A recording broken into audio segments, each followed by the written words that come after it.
Washington Valor found themselves down by 1 at one point in the fourth, 45-46, and then all of a sudden, wide receiver Josh Reese, that's right, he scored a touchdown and the Washington Valor took the lead with just seconds left, and then Douglas McNeil III got the 2-point conversion, and next thing you know, the Washington Valor find themselves on the winning side of the ball game, 53-46, knocking off the Philadelphia Soul, sending them their second loss of the season.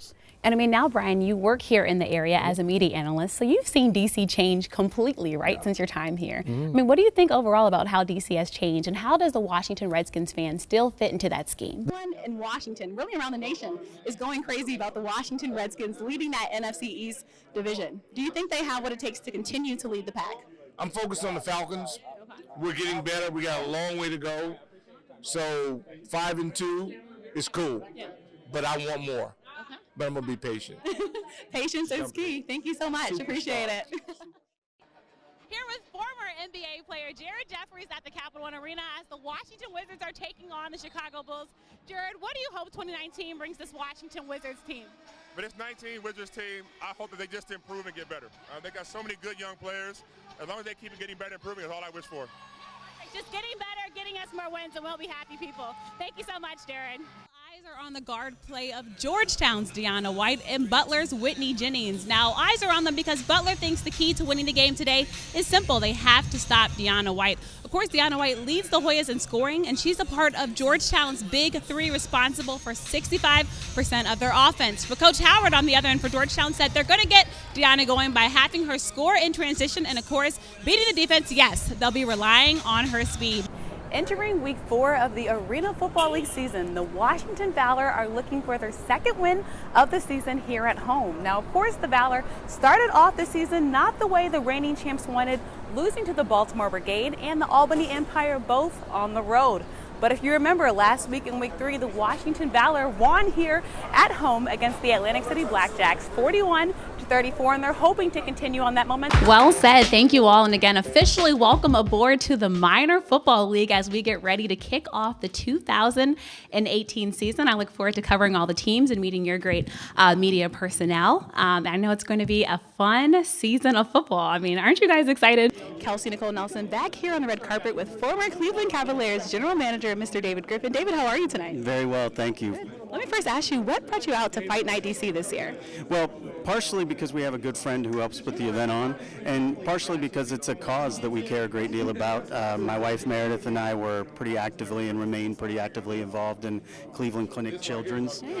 So any causes of this type matter to us a great deal. Yeah, and over $65 million has been raised from this event alone. The Washington Wizards are looking for a win after a loss last night right here on this very court to the Chicago Bulls. Now the Washington Wizards are coming off 2 road losses, one in Indianapolis and one in Detroit. Right now the Washington Wizards are looking for their footing. Kelsey Nicole Nelson here outside the API practice facility with offensive line coach for the Washington Valor, Deontay Savage. Deontay, your last game, I know it probably scared you a bit. It scared us fans. You guys had 22 second half points. Describe what was said to the team in the locker room to kind of get them going and to rally them.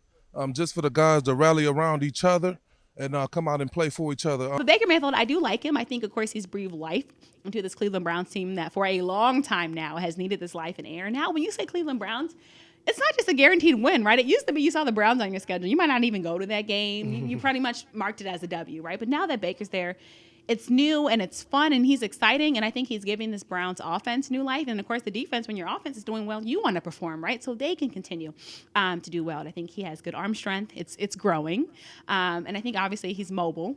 Georgetown Hoyas are hoping on this very court that it's not deja vu to last season, where last time the players played this team on this very court, Georgetown was on the losing side, losing 78-62. Now, right now, Georgetown trails the series all time, losing 3-19. But we're hoping that this is a really great game. Now we'll be giving it over to Ben Gordon Goldstein and Monica Moore for tonight's starting lineup. But I have to ask you, I know it kind of started off slow, just 3 lone points after that first quarter. What was said during halftime to really get the players going, coming out so strong that second half? Well, the first thing we talk about is energy.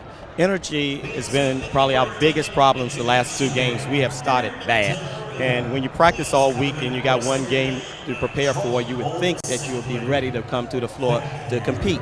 And that's been something that we just can't overcome. So at halftime, I challenged them and saying, hey, you're down 13. The team that makes the first run is going to probably get yourselves back in the game. If you allow them to go on a 7-8-0 run, it's going to expand that lead, and we're not going to be able to come back. For nearly a month on the road and a 10-point win last week in Philadelphia, the Washington Valor returned home here at Capital One Arena to face off against the Albany Empire for the third time this season.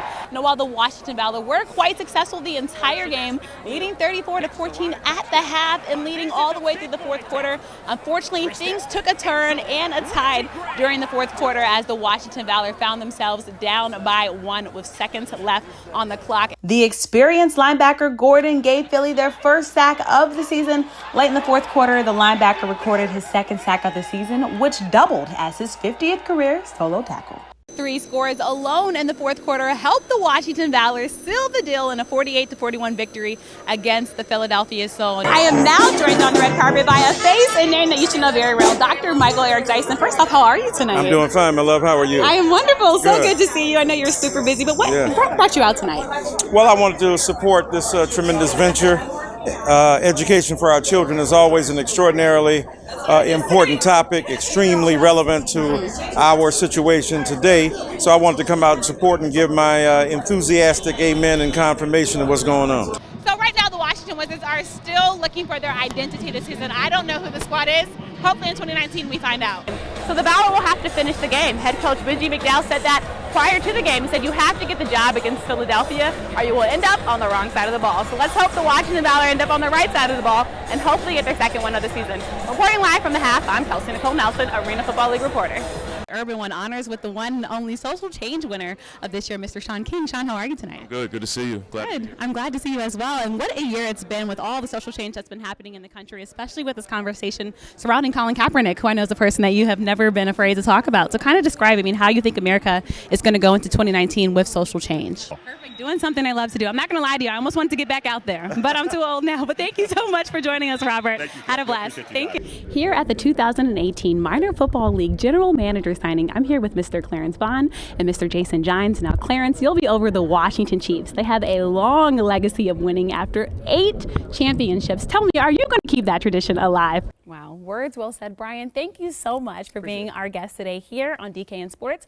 And for everyone watching, thanks so much for tuning in right here to DKN Sports.